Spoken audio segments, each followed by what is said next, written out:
By the quiet stream, I sipped from my stainless steel cup of coffee, savoring the bitterness spreading across my tongue, mingling with the subtle sweetness of freedom. The campfire crackled in front of me, its light casting dancing shadows on the makeshift tarp. Beside me, the stream gurgled softly, creating a never-repeating symphony. It felt as though I was the protagonist of a serene painting, suspended in time and space. As the night deepened, the drifting clouds parted, revealing a sky adorned with countless sparkling stars, like diamonds hung in the heavens. A cool breeze whispered through the trees, carrying the fresh scent of grass and smoke from the fire. I took a deep breath, feeling the stress and fatigue of life dissolve into the air. Alone here in nature's wild embrace, I felt I had rediscovered myself. I picked up my old guitar and strummed a few familiar chords, singing softly. My voice echoed gently through the stillness, blending seamlessly into the comforting solitude. Time seemed to pause. Just me, the fire, and the tranquil stream. If I could, I would freeze this moment forever. As the clock approached midnight, I decided to extinguish the fire and retreat to my tent. The embers popped faintly as they died out, leaving behind the darkness and the sounds of the wilderness. I curled up in my sleeping bag, lulled by the chirping insects and the gentle rustle of the wind brushing against the tent. Everything felt perfect. I closed my eyes, and sleep quickly took hold of me. In the dead of night, a strange sound pulled me abruptly from my deep slumber. It was a gurgling noise, like water rushing violently close by. I opened my eyes to pitch-black surroundings. The sound grew louder, and suddenly the entire tent lurched as if seized by a massive invisible hand. I screamed, but my voice was swallowed by the deafening roar of water. Freezing water flooded the tent, slicing through me like 1,000 icy blades. I realized I was being swept away, tent and all. What the hell is happening? I shouted internally, flailing in the darkness to grab onto anything solid. But there was nothing, just water, everywhere. I heard the cracking of wood, the crashing of rocks. The current wasn't merely a flood, it was a living nightmare. I was dragged dozens, maybe hundreds of meters downstream, the relentless force of the water disorienting me. A massive branch slammed into the tent, ripping it apart and flinging me into the open torrent. At that moment, I thought I was done for. But miraculously, I wasn't pulled under. Somehow, perhaps because my sleeping bag had inflated with air, I remained afloat. Still, the water tossed me violently like a rag doll. Each second felt like a battle against the current, my panic, and the instinct to give up. In a fleeting moment, I caught sight of a glowing light upstream, the floodgates of a large dam. Suddenly, it all made sense. The dam had released its waters, and I was caught in this man-made deluge. The realization struck me like a hammer, but it offered no comfort, only dread. The current carried me into a bend in the stream where jagged rocks and boulders partially obstructed the flow. My sleeping bag snagged on an outstretched branch, halting my drift. I clung to it desperately, my arms screaming in pain as the water continued to push against me. I'm gonna die here, I thought. But amidst the chaos, a spark of defiance flared within me. I couldn't let it end like this. Summoning every ounce of strength, I hauled myself up onto the branch, clawing my way onto a small rocky ledge. Finally, I collapsed there, exhausted, shivering, and utterly spent, but alive. When dawn broke, the sunlight revealed the aftermath of the night's chaos. I found myself miles away from my campsite. My tent, my belongings, everything was gone, swallowed by the flood. All I had were the wet clothes on my back and the life I had miraculously held onto. I stumbled along the banks of the stream, retracing my steps toward where it all began. Along the way, I couldn't stop replaying the terrifying experience in my mind. How had I survived being swept into such a violent torrent? What strange stroke of luck or miracle had spared me? Even now, I have no answers to those questions. But one thing I know for sure, that night changed me forever. Nature no longer feels like a serene, gentle companion. It is a force far greater than I ever imagined, both breathtakingly beautiful and terrifyingly powerful. Sitting once again by the stream where it all started, I brewed another cup of coffee. The taste wasn't quite the same as before, but strangely, I found myself smiling. Surviving nature's wrath had made me cherish each breath, each moment I have. From that day on, I knew I would never see life the same way again.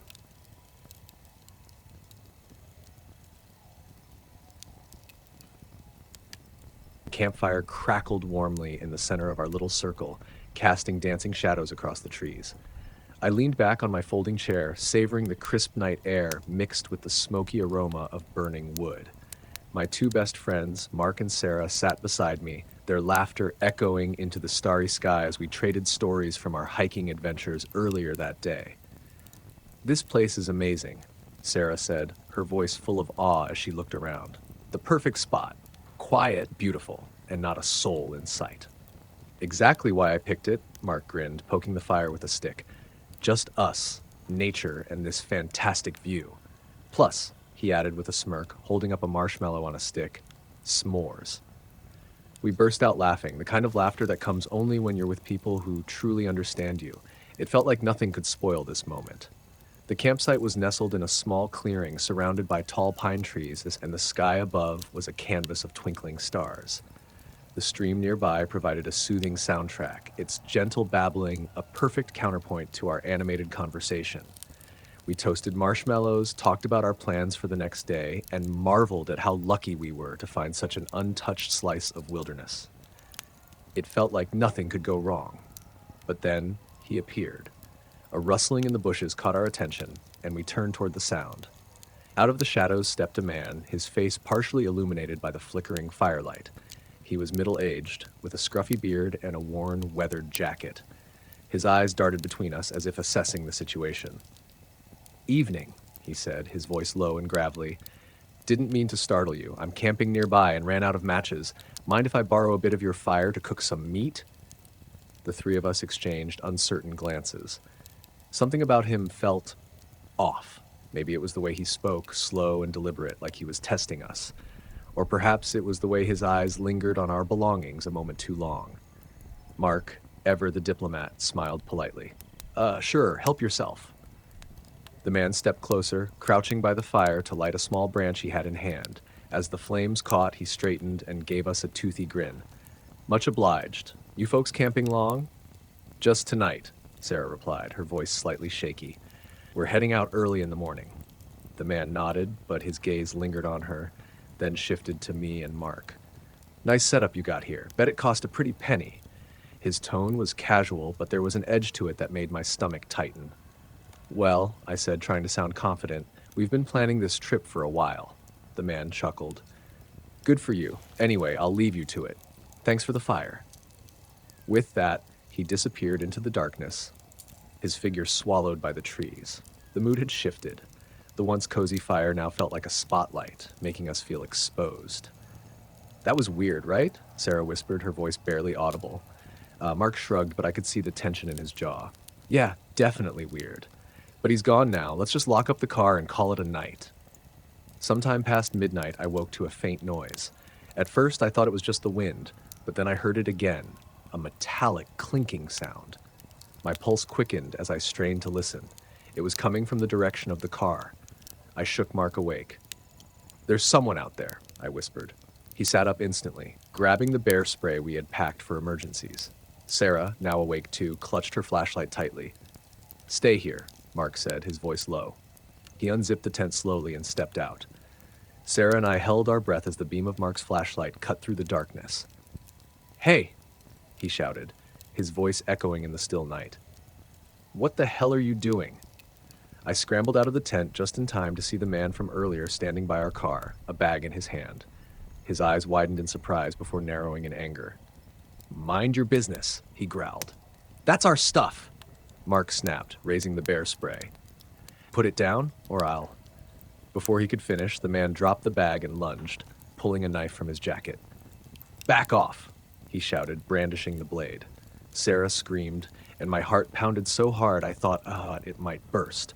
The firelight reflected off the knife's blade as the man stepped closer, his movements wild and erratic. "You think you can scare me?" "Huh?" He spat, his voice filled with a chilling rage. Mark didn't flinch. "You're not getting away with this," he said, his hand tightening on the bear spray. I stood frozen, unable to move or think. Sarah clung to my arm, her grip trembling. "Look," I said, my voice shaking. "Take whatever you want. Just leave us alone." The man hesitated, his eyes darting between us. For a moment I thought he might back off, but then he lunged again, this time toward me and Sarah. "No witnesses," he snarled. Mark reacted instantly, spraying a cloud of bear spray directly into the man's face. He screamed in agony, dropping the knife and clawing at his eyes. "Run!" Mark yelled, grabbing Sarah and me and pulling us toward the woods. We bolted, the man's screams and curses fading behind us. My legs burned as we ran blindly through the trees, branches scratching at our faces and clothes. Finally, we stumbled into a clearing and collapsed, gasping for breath.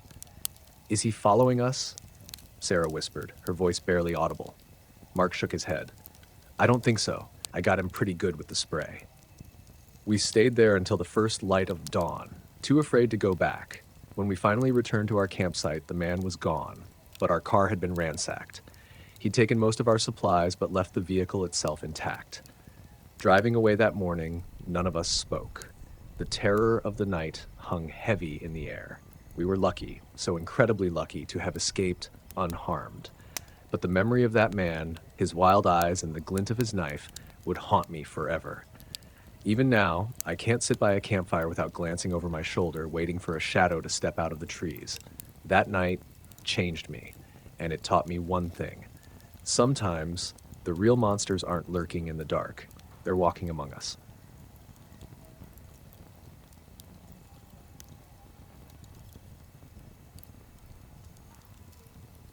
We stood in the middle of the shadowy forest, the evening light struggling to pierce through the dense canopy above. The trail had disappeared hours ago, and neither Jake nor I had any clue where we were. The air felt stifling, but what truly suffocated me was the anger building inside. "I told you we should have turned left at that fork," I snapped, pointing back at the path we had passed hours earlier. "But no, you insisted we go straight." Jake spun around, his face flushed with frustration. "Oh, so now it's my fault? Don't forget, you're the one holding the map. If you actually knew where we were going, we wouldn't be stuck like this." "The map doesn't help if you won't cooperate." I shot back, my exasperation boiling over. "You didn't even bother checking if we were on the right track. And what do you want to do now? Go back? Or just stand here yelling at each other?" Jake retorted with a bitter laugh, his eyes blazing with defiance. I clenched my fists, swallowing another angry response. The tension between us was so thick it felt like it could snap at any second. But then I exhaled, realizing that arguing would only make things worse. "We need to find a campsite before it gets completely dark," I said, forcing my voice to steady. "We can't just keep wandering." Jake didn't reply, but he didn't argue either. We trudged on in silence until we came across a relatively flat clearing. Setting up the tent was a wordless task, each of us consumed by our own irritation. That night, we shared a few protein bars and sipped water in grim silence. Though hunger gnawed at me, the thought of what lay ahead soured my appetite. The second day began with a faint sliver of hope that we might find our way. The map in my hands felt increasingly useless against the endless expanse of trees. While Jake and I hadn't entirely reconciled, fear had replaced the anger between us. "Are you sure about this?" Jake asked skeptically as I gestured toward yet another path. His tone wasn't angry anymore, just filled with doubt. "I don't know," I admitted, "but we can't just stay here." We pressed forward, but it didn't take long to realize we were retracing our steps. The same rocks, the same trees. They all looked painfully familiar. It was as if the forest were playing games with us, leading us in endless circles. The farther we went, the quieter the forest became. Birds and insects seemed to vanish, leaving behind an eerie stillness. The suffocating sensation of being trapped in an unending wilderness began to gnaw at my resolve. Jake's expression mirrored my unease. He looked drained and disoriented, but he kept moving. Around midday, we stumbled across a small stream. It was our only relief of the day. At least we still had water. Jake knelt by the water's edge, splashing his face and taking a few sips. "If we keep this up," he muttered, "we'll wear ourselves out before we find anything." I didn't respond. He was right, but admitting it felt impossible. That night, we set up camp beneath a large tree. The darkness pressed in heavier than before, swallowing everything beyond the dim light of our headlamps. I could hear Jake sighing heavily in the silence, his breaths long and weary. The third morning dawned with a suffocating heaviness. I woke up with a gnawing hunger in my stomach, but there was nothing left to eat. We had finished our last protein bars the night before. Jake and I shared the remaining water, rationing every last drop. "We should stay put," Jake suggested as we trudged through a tangle of vines. If we keep wandering like this, we'll just get even more lost. And wait for what? I snapped. No one knows where we are, Jake. No one is coming to find us. Jake didn't argue. He simply lowered his head and kept walking. That day, we didn't exchange many words. The silence was heavy, filled with unspoken fears. My mind churned with dark thoughts. What if we never make it out? What if we die here, lost and forgotten? By mid-afternoon, the sky grew overcast and a light rain began to fall. The cold seeped through our clothes and I shivered uncontrollably. The damp forest floor made every step feel like a struggle. When night fell, we sat under the same tree as the rain dripped from the leaves above. I couldn't help but wonder if this would be our last night alive. The fourth morning, I didn't want to open my eyes. My body ached as if it had been crushed under a weight, and Jake lay nearby, his face pale and gaunt. We had run out of water the night before, and my throat felt like it was on fire. "We can't keep going," Jake croaked. "I don't have anything left." Before I could reply, a sound cut through the oppressive silence. Footsteps, not ours. My heart leapt in my chest as I looked up, scanning the forest. Then I saw him, a local man, wearing simple clothes and carrying a machete. I couldn't stop myself. "Please," I cried, my voice hoarse. "We're lost. Can you help us?" The man stared at us, his expression a mixture of surprise and caution, but when he saw our desperate state, he nodded. "Follow me," he said in a thick accent, pointing toward a faint trail. Jake and I stumbled after him, our bodies weak, but our spirits lifting with each step. Hours later, we finally emerged from the forest to see a small village nestled on the mountainside. Smoke rose from the rooftops, and the sight of human life made me break down in tears. That night, sitting by a warm fire in the home of one of the villagers, I realized just how lucky we were.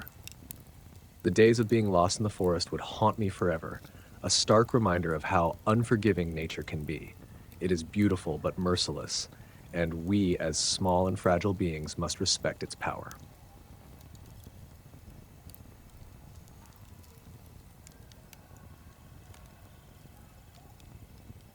The gentle sound of raindrops pattering against the tense surface was like a rhythmic melody, a perfect backdrop for our intimate conversation.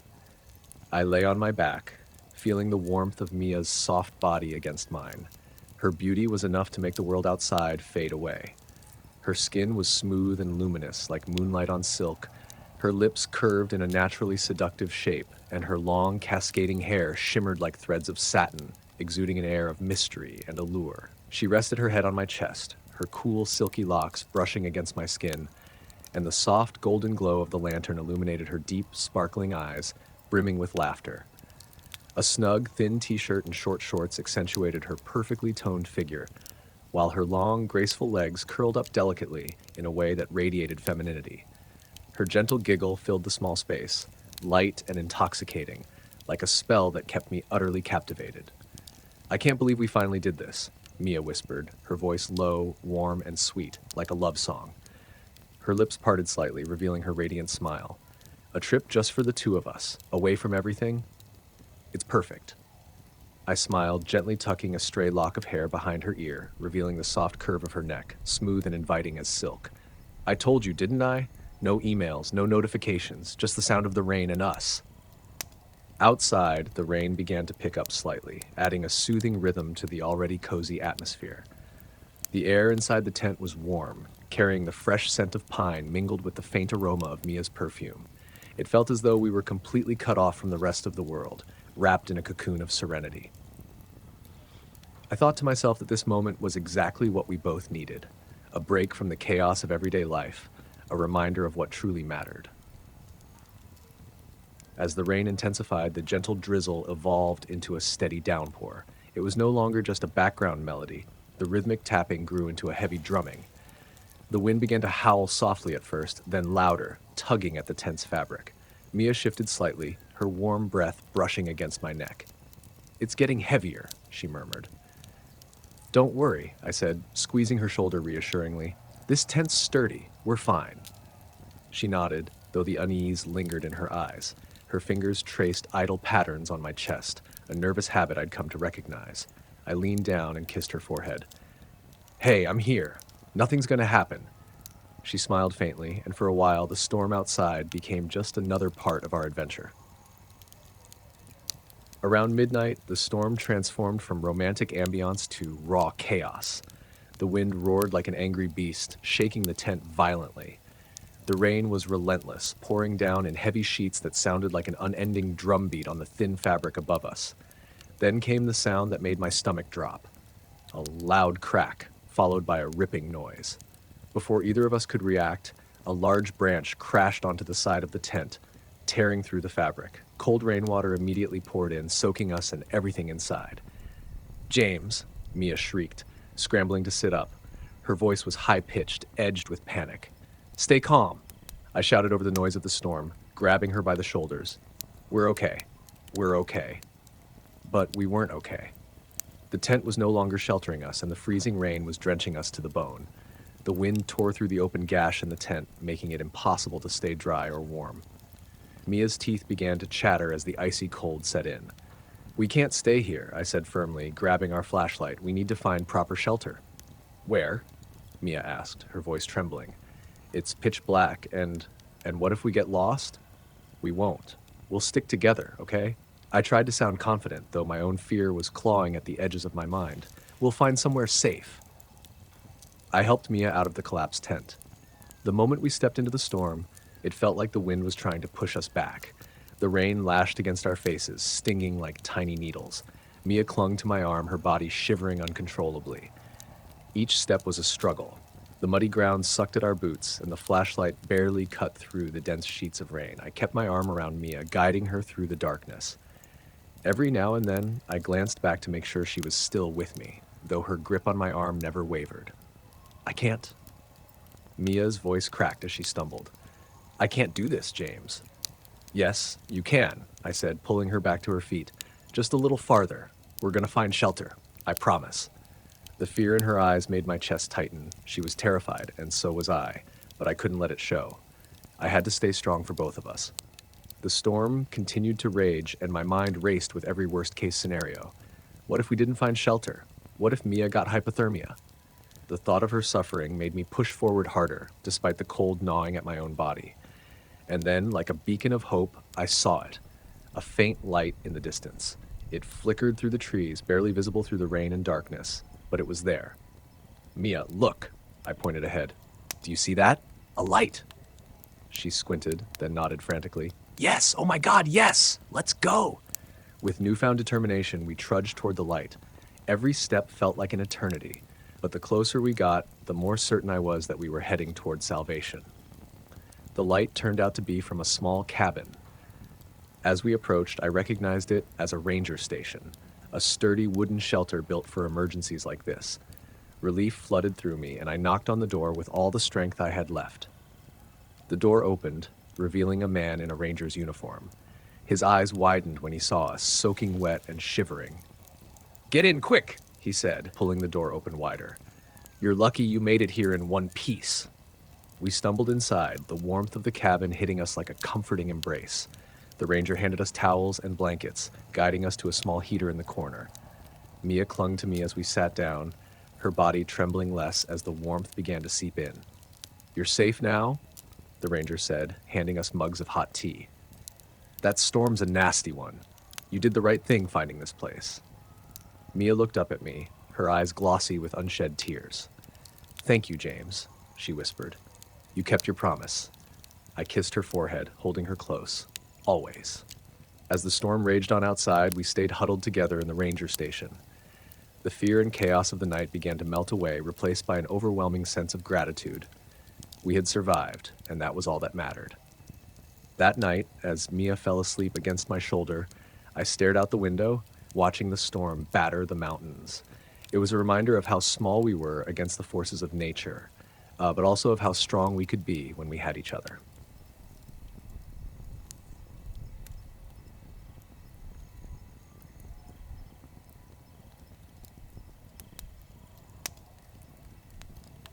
I can never forget that horrifying night. Our group decided to organize a camping trip in a remote forest, a place rumored to be never fully conquered by humans. We set up our tents by the edge of a small lake, its surface as calm as a mirror reflecting the full moon. A light breeze swept through, carrying a chilling dampness that made me shiver, but I reassured myself that this was just a peaceful night in the embrace of nature. At first, everything was wonderful. We grilled meat, shared ghost stories, and laughed together. But as the night deepened, an unsettling feeling crept into the atmosphere. I couldn't explain it. All I knew was that the air seemed heavier, more oppressive. The chirping of insects suddenly fell silent, as if the entire forest had been frozen in an uneasy stillness. I looked around, trying to spot anything unusual, but the pitch-black darkness revealed nothing except trees standing like mute, ghostly sentinels. Then it began. A distant howl echoed, long and haunting. At first, we thought it was just a wolf, but the more I listened, the more I felt something was off. The howl didn't resemble any sound I had ever heard. It wasn't just a wild animal's growl. It carried a sinister undertone, like the forest's very shadow was mourning. The sound stretched out, reverberating through the air before fading into nothingness, leaving behind a deathly silence. "It's probably just some animal," my friend Mike said, but his voice betrayed his trembling nerves. I tried to convince myself of the same, but the haunting howl lingered in my mind, refusing to let go. About an hour later, the howl echoed again, this time closer, more distinct. I could feel something unusual in that sound. Not just a physical noise, but a chilling wave that swept over me, making my heart race wildly. Once again, we looked at each other, panic beginning to show on every face. Someone suggested we head back, but the idea was quickly dismissed as we all tried to keep calm, reassuring ourselves that it was just our imaginations playing tricks. I decided to step out of the tent to check the surroundings. The beam from my flashlight swept across the trees, revealing nothing but thick shadows and silent trunks. Yet, the feeling of being watched clung to me. I turned around, but there was nothing there. Only the faint whistle of the wind through the leaves created eerie sounds that deepened my unease. That night, I couldn't sleep. Every time I closed my eyes, the howl echoed in my mind, accompanied by vague images of something lurking in the shadows, watching us. Near dawn, exhaustion finally overtook me, and I dozed off. But my rest didn't last long. A blood-curdling scream from one of my friends jolted me awake. I rushed outside to see Jake standing frozen, his eyes wide with terror, staring at the ground. Surrounding our tents were strange footprints, clearly visible in the damp soil. They didn't look like the tracks of any animal I'd ever seen. They were long, narrow, with sharp, claw-like toes. The footprints formed a perfect circle around our campsite, as if something had been silently watching us all night. "What the hell is this?" One of our friends, Amy, stammered, her voice choking on fear. No one answered. We just stood there, staring at the footprints, each of us lost in our own terrifying thoughts. We decided to leave immediately. Everything was packed up in silence, accompanied only by the hurried sound of our footsteps and our heavy, anxious breathing. As we left the area, I felt as though unseen eyes were following us from the shadows. Every little noise, every rustle of leaves made me jump. When we finally returned home, the story of the footprints and the eerie howling became a hot topic of conversation within our group for weeks. We tried to find answers. What kind of creature could it have been? Where did that haunting howl come from? But no one could explain it. Those strange footprints haunted me, robbing me of peaceful sleep at night. Even now, whenever I think back, a cold shiver runs down my spine. That howl, those footprints, they didn't belong to this world. They're a reminder that some secrets of the dark should never be explored by humans.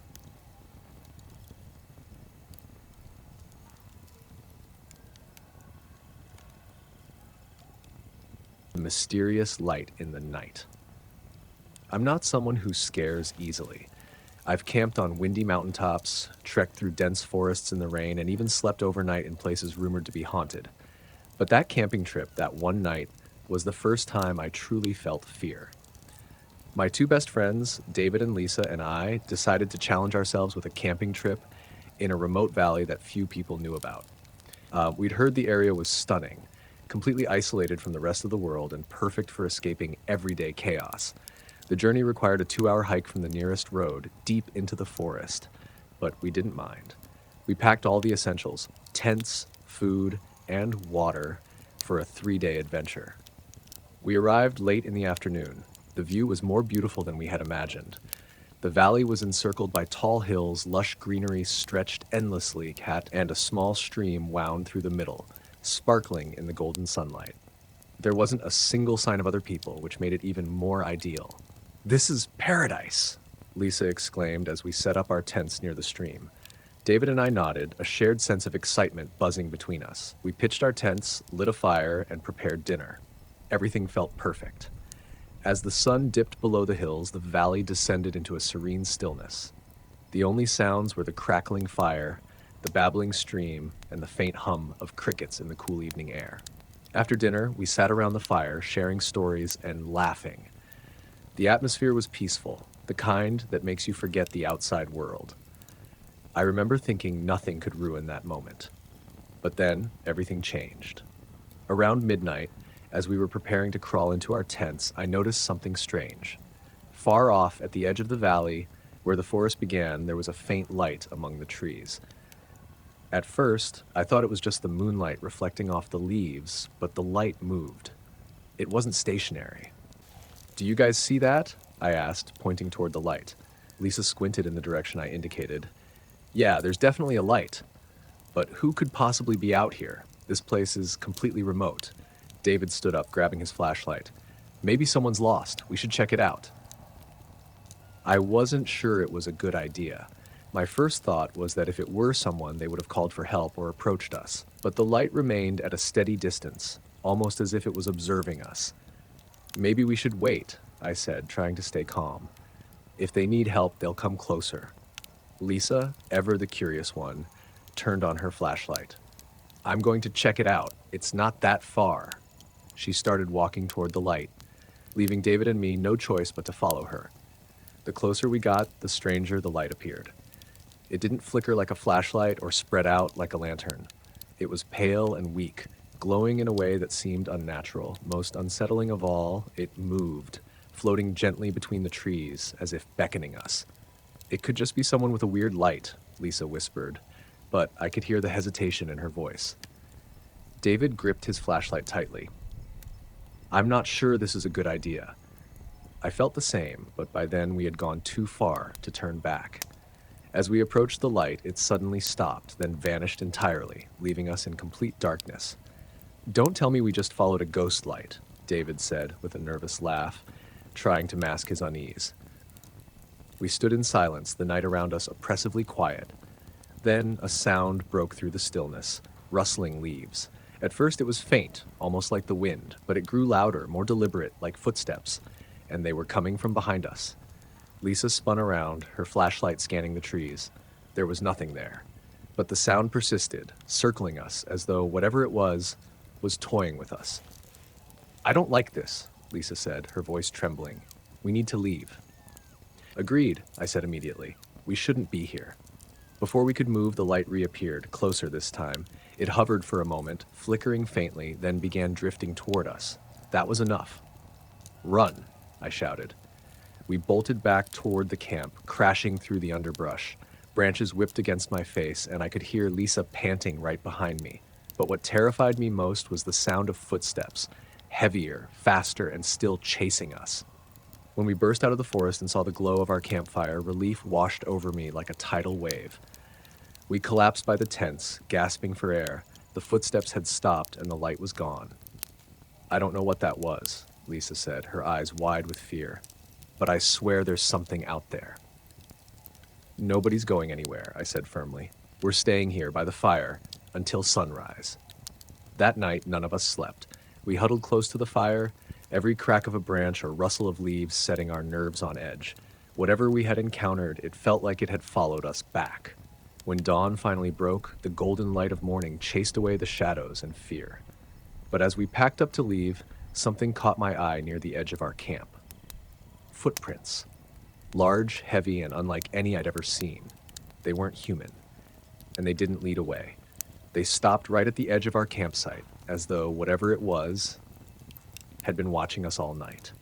We left the valley that morning, and I've never gone back. The memory of that strange light, the circling footsteps, and those inhuman tracks still haunts me. I don't know what we encountered out there, but I do know one thing. There are things in the forest that defy explanation. and some mysteries are better left unsolved.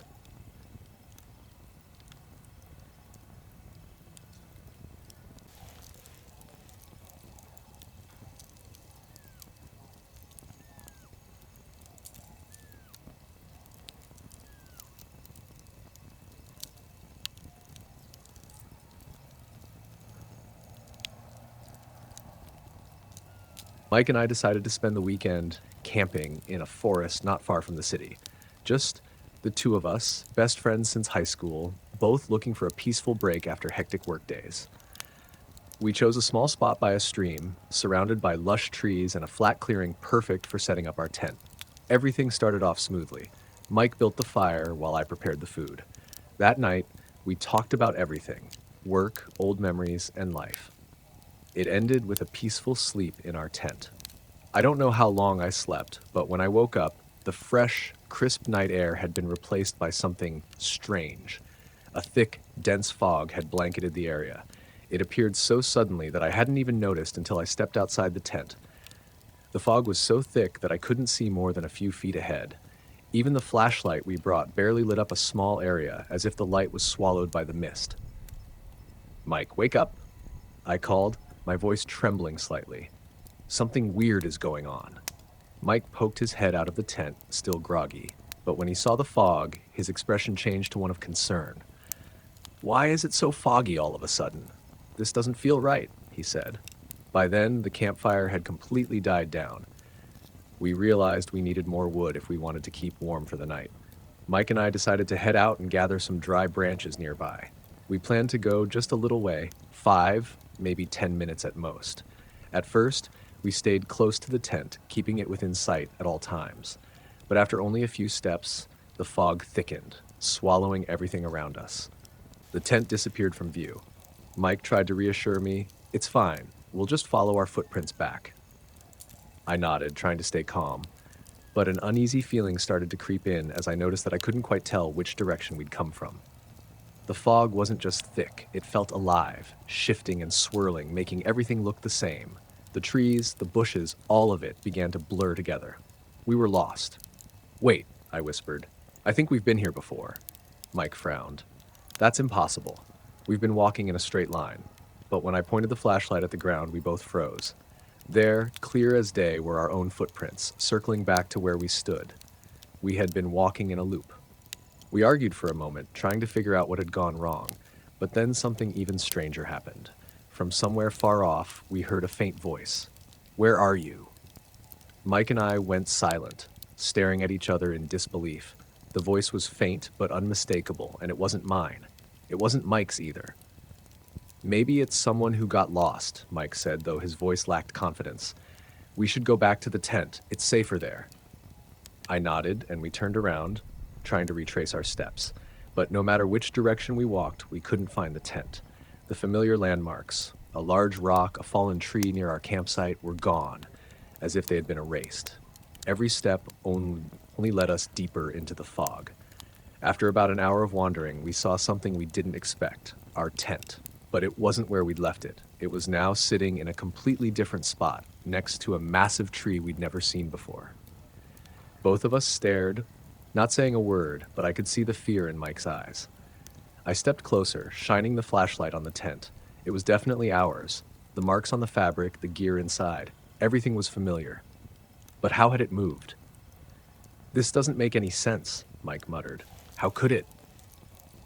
We entered the tent and sat down, trying to calm ourselves. Mike checked his phone, but there was no signal. I looked at my watch, but the hands seemed to be spinning randomly, with no rhyme or reason. Everything around us felt wrong, as though we had stepped into another world. Then the voice called out again, closer this time, but it didn't sound like a normal voice anymore. It was distorted, raspy, and almost inhuman. "Don't leave me." A chill ran down my spine. Mike stood abruptly, looking at me with wide eyes. "We can't stay here. Something's wrong." I agreed, and we stepped out of the tent, but the landscape around us had changed again. The stream was gone, replaced by an eerie stretch of dead trees. The ground felt soft and cold underfoot. The fog still hung heavy in the air, but now it carried a strange, acrid smell that made it hard to breathe. We started running, not caring which direction we went. The sound of footsteps echoed behind us, but when I turned back, there was nothing but the fog. Mike grabbed my arm, panting. "We need to keep moving. Whatever this is, it's not normal." We ran until we couldn't anymore. When I finally stopped to catch my breath, I looked around. The tent was gone again. Both of us collapsed onto the ground, exhausted and disoriented. I don't remember much after that. At some point, I must have passed out. When I woke up, sunlight was streaming through the trees. The fog had vanished and everything looked normal again. But Mike was gone. I made my way back to the campsite, and there was the tent, right where we had first pitched it. Everything looked untouched, as if nothing had happened. But I knew it wasn't a dream, because Mike was missing. I searched for him for hours, calling his name, but there was no trace of him anywhere. Since that day, I've never returned to that forest. But sometimes on foggy nights, I still hear a voice calling out faintly in the distance, "Don't leave me."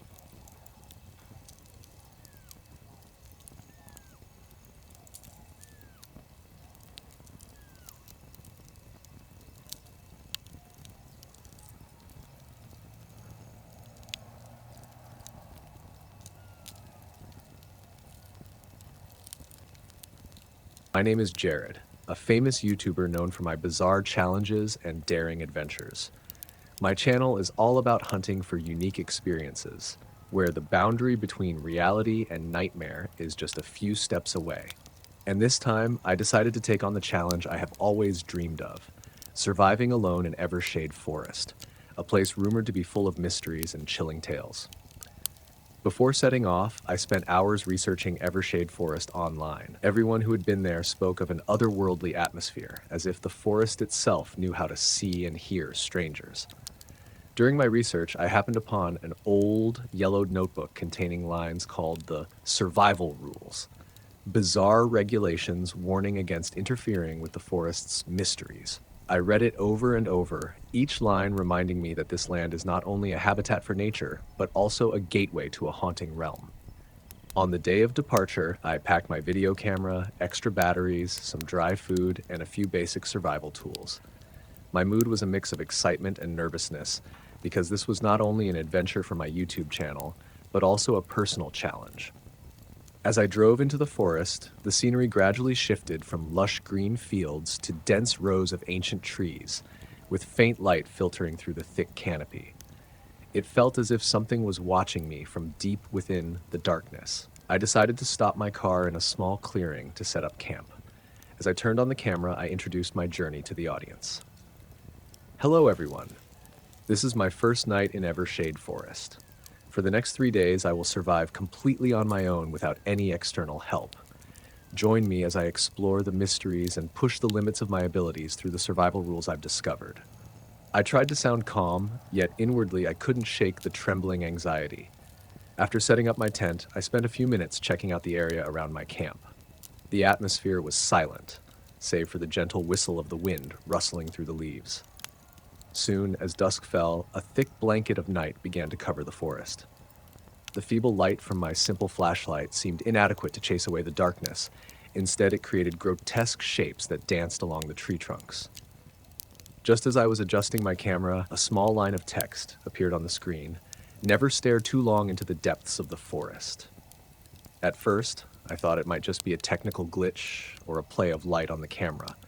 But when I turned the camera off and on again, the message still appeared, cold and clear like a warning from another world. My heart raced, and I felt as though someone or something was tracking my every step.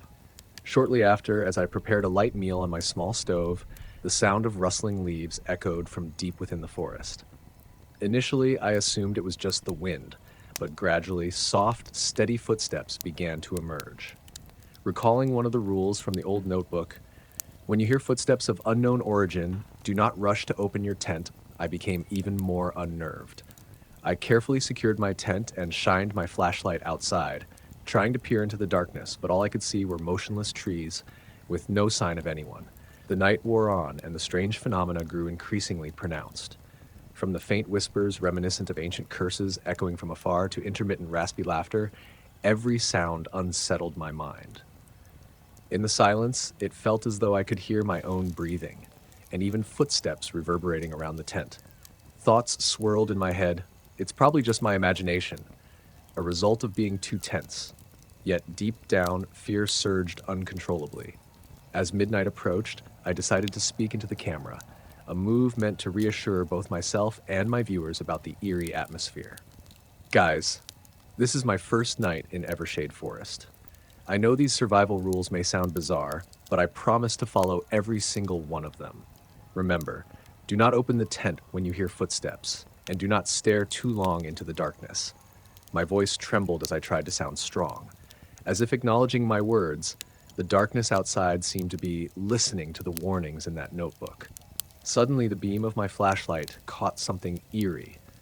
A pair of cold blue eyes glinting among the branches, fixed on me. I ducked back into the tent, my heart pounding fiercely as I tried to stifle my breaths. In that moment, I recalled the warning in the notebook. If you see those eyes, never dare to look back. Yet my curiosity was irresistibly drawn, leaving my mind torn between fear and the desire to uncover the truth. In the midst of the night, the footsteps gradually drew nearer, and at one point I heard a chilling whisper, almost like a curse. "Let us help you." The voice resounded not as if it were coming from my immediate surroundings, but from deep within my mind. I was terrified, yet I couldn't take my eyes off the camera's screen, determined to capture every unsettling moment for my channel. Those first few hours seemed to stretch on forever, with supernatural occurrences intermingling with the natural sounds of the forest. I told myself that even if some things couldn't be explained, this was my personal challenge, a way to confront my fears and push my boundaries. Yet inside, my worry only grew. The question, what truly separates the real from the unreal, loomed larger, making me dread what might be even worse to come. As the whispers and footsteps finally receded into the night, I was forced to accept that the survival rules in that old notebook weren't just idle reminders. They might really be the key to surviving in this place. I began recording every detail on camera, hoping that these images would at least serve as proof of the mysterious forces present in Evershade Forest. Before the darkness finally yielded to the weak light of dawn, and before I could gather any further clues to explain what had just happened, the atmosphere around me became more eerily silent than ever. I sat quietly inside the tent, my heart racing, too scared to step outside, fearing that any movement in the dark might plunge me into another nightmare. In the dim glow of the flashlight, I clutched the old notebook tightly, now filled with warnings that seemed all too vivid and haunting. That night, deep within Evershade Forest, I had no inkling that it was only the beginning of a series of horrific events. The survival rules I had stumbled upon had opened a gateway into a realm of nightmares, where the boundaries between life and death, between the real and the unreal, were nothing more than unanswered questions. And as the night gradually gave way to dawn, I knew that in the coming days, my challenge would become increasingly dangerous and more terrifying than ever before. At dawn's break, I slowly emerged from the stupor of last night. The faint light filtering through the dense canopy did little to dispel the haunting darkness that still clung to my thoughts. As I tried to shake off the remnants of the nightmare, I recalled the old notebook and the survival rules contained within it. Every line echoed in my mind, a constant reminder that this was no ordinary forest, but a boundary between our world and another. I left the makeshift tent with trembling legs, yet determinedly followed the narrow trail away from camp. The morning air was heavy with the musty scent of damp earth and wild grass, intermingled with the lingering aroma of last night's blood. I knew I had to move swiftly, but an overwhelming, dreadful pull made each step feel heavier. The enormous trees with their cracked trunks seemed to tell age-old tales of countless souls claimed by the forest at a steep price. With every step along the trail, I replayed the sounds and the cold, staring eyes that had marked the previous night. I tried to reassure myself that if I adhered to the rules in the notebook, I would remain safe. Yet, just minutes later, faint, indistinct whispers emerged from somewhere off the path. "Don't look back. Don't." The cursed words, interwoven with echoes, seemed to freeze time and sent shivers down my spine. I ventured deeper into the forest, hoping that the morning light would gradually dispel the horrifying memories. However, the daylight in Evershade Forest brought no sense of security. Every time I paused to search for anything unusual, I found myself surrounded by thick clusters of leaves and vague silhouettes of trees, as though nature itself was reluctant to reveal its secrets. While walking quietly, I noticed a giant footprint, deeply pressed into the mud along the trail. It belonged to no animal I had ever known. I vividly remembered one of the rules from the notebook. If you see your own footprints on the ground, immediately turn back and go the other way. My heart pounded repeatedly, yet those prints only deepened my mix of curiosity and fear. They seemed not only to be the marks of a creature, but also a sign of a force tracking me, ready to strike at an unguarded moment. The surroundings grew increasingly gloomy as I pressed further into the forest. It felt as if someone or something was shadowing my every move, as though the darkness clutched at my very soul. I paused silently and turned on my camera to record every moment, trying to convey that this is the path between life and death in Evershade. But my words were met with only the rustling of leaves, a sound that resembled the sorrowful exhale of nature itself. Suddenly, while I was trying to regain my composure, a shadow moved gently beside the path. Tall and gaunt, it was draped in a long ashen gray coat, its face hidden beneath a cloak of darkness. Its eyes were cold and piercing, seemingly capable of reading my soul. I felt as though my heart would burst from my chest, yet an inexplicable curiosity stirred within me. The rule, "Do not stare directly into their eyes," echoed in my mind, leaving me unable to pause or respond. I took a small step back, but the figure remained, silent and seemingly waiting. Not long after, a chilling, mirthless laugh echoed from afar, a laugh that belonged not to any living person, but to a host of lost spirits. My mind churned in chaos, torn between overwhelming fear and a desperate need to uncover the truth behind these dreadful rules. I remembered the notebook's admonition: when you hear voices calling out in the dark, do not turn around, simply keep moving in the designated direction. Yet as fear and a yearning to understand the mysteries warred within me, I gradually felt that I no longer had complete control. I stopped beside an ancient tree, opened the notebook, and read its lines repeatedly, each word sounding like a plea or an age-old curse. The notebook recounted eerie rites that souls once endured when crossing the threshold between life and death, and it explained how to survive encounters with entities not of this world. I realized that without strict adherence to these rules, the darkness of Evershade could easily engulf me in its horrifying vortex. Suddenly, amid that suffocating stillness, footsteps sounded from afar, not my own, but those of something else. I paused, listening as the rhythmic tread advanced quietly toward me. Overwhelmed by terror, I clutched a tree and remained motionless, hoping not to draw attention. In that desperate moment, another rule echoed in my mind. When you hear someone call your name, do not turn around. Do not let their soul invade your body. That warning roared in my ears like thunder, making me feel as if I were caught between two worlds, one of fragile human light and another of the shadows of lost souls. The footsteps drew even nearer, accompanied by whispers reminiscent of an ancient curse. I felt compelled to evade, to depart without looking back. Yet even that act of fleeing seemed to awaken another dark force, making the whispers clearer, laden with the ominous promise of creatures from the abyss. A voice resounded, thick with malediction. "You will become one of us." Those words were not merely a threat, but a bewitching invitation, drawing me further into this unending nightmare. In that moment, I continued on, my legs trembling while my mind descended into chaos. I dared not look back, focusing solely on the path I had chosen. Each step grew heavier, as if every drop of blood shed and every curse was weighing down my body, demanding a terrible price. The entire forest around me seemed to grow more sensitive, with every tree trunk and every rustling leaf whispering tales of pain and loss, recounting the agony of forgotten souls. Then a sudden chill spread throughout my body as the weak light of dawn gradually peeked through the canopy. That sensation, both a sign of life and a harbinger of death, made my heart beat erratically. I looked down at my legs and saw that faint traces of blood were still imprinted on the stones, a grim reminder of the previous night. In that moment, I wondered whether the rules in the notebook were truly enough to protect me against the dark force I was slowly coming to recognize, lurking unseen in the forest's hidden corners. While I was lost in thought, A sinister laugh echoed from afar once again, a beckoning call from lost souls. I dared not utter a sound, simply closing my eyes to focus on regaining my breath. The feeling that those footsteps and whispers were not merely the wind, but the voices of the past, the voices of those imprisoned by this forest, suggested that my story was only just beginning. Inside, I sensed a strange transformation, from sheer terror to an almost ecstatic thrill, as if I were being irresistibly drawn into the vortex of an inescapable destiny.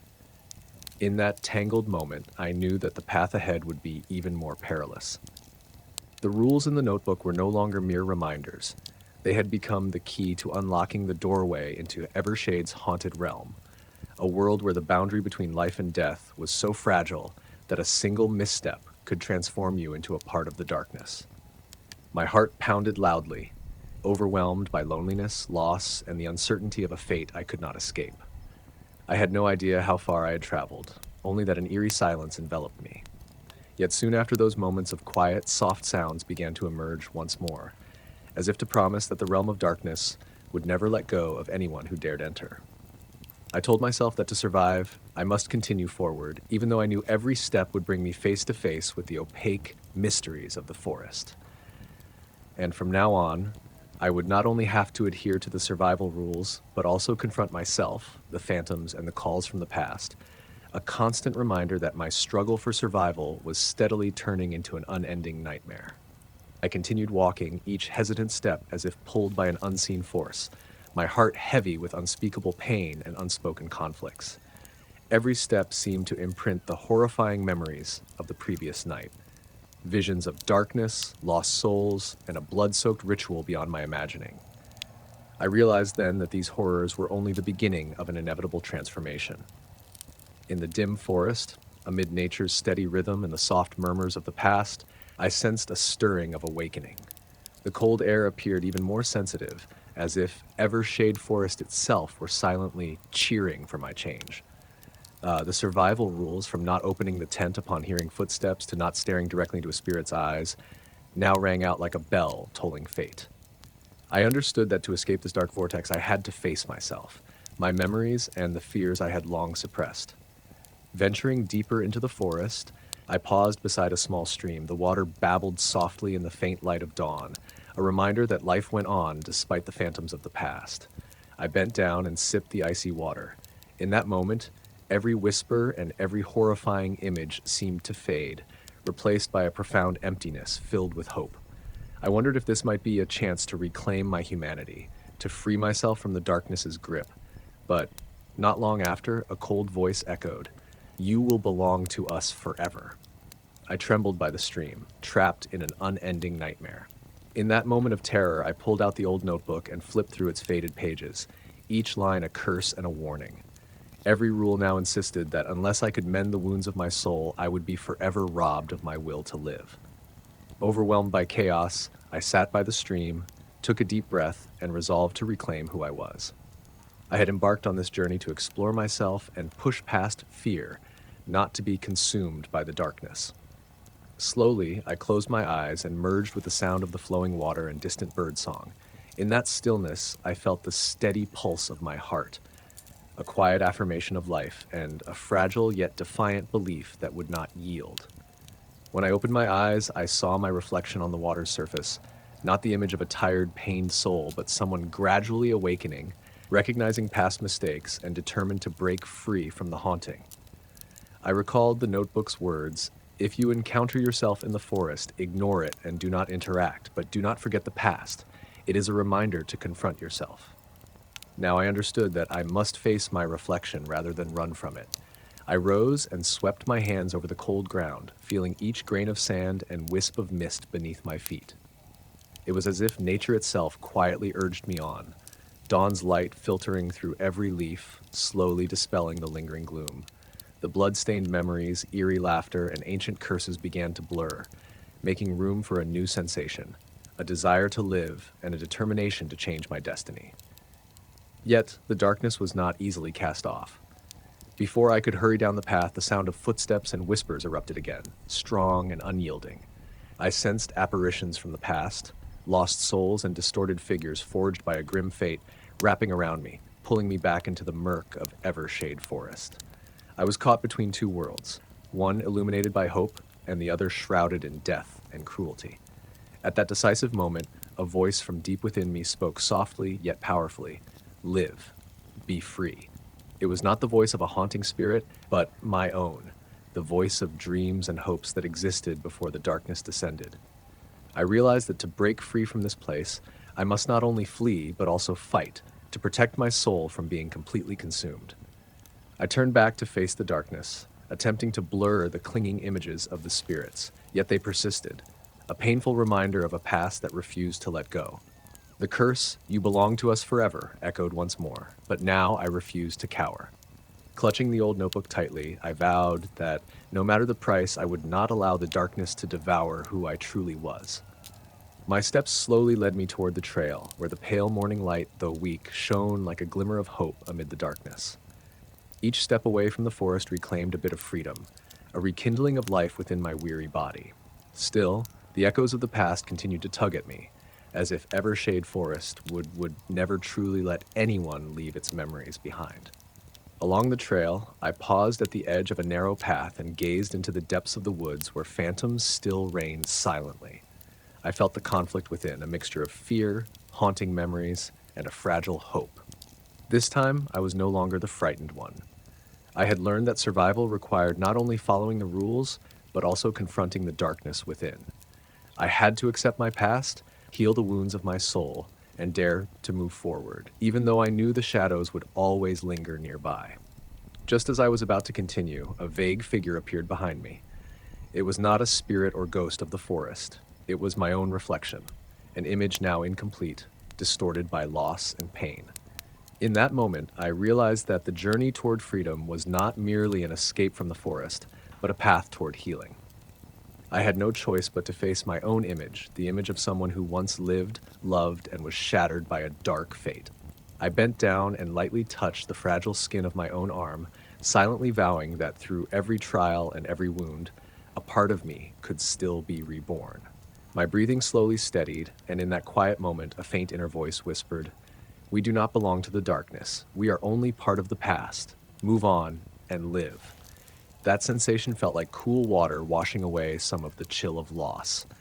With unwavering determination, I began my journey out of Evershade Forest. Although the darkness still trailed my every step, the new day's light steadily rose like a promise of rebirth. I knew the path ahead would be fraught with dangers and that the horrors of the past might reemerge unexpectedly. But now I had awakened. I understood that to return to who I truly was, I had to learn to forgive myself and mend the frayed bonds between past and present. Taking one final step along the trail, I glanced back toward the deep forest, where dark memories lay dormant, waiting for the moment to resurface. Yet now, my eyes held no unbridled fear, only the strength of a soul that had touched the edge of life and death and overcome nightmares in search of the light. Although fate remained tangled and curses still echoed, I knew I was no longer wholly claimed by the darkness. I stepped out of the forest and breathed in the fresh air of the outside world, carrying with me blood-stained memories along with hope for rebirth.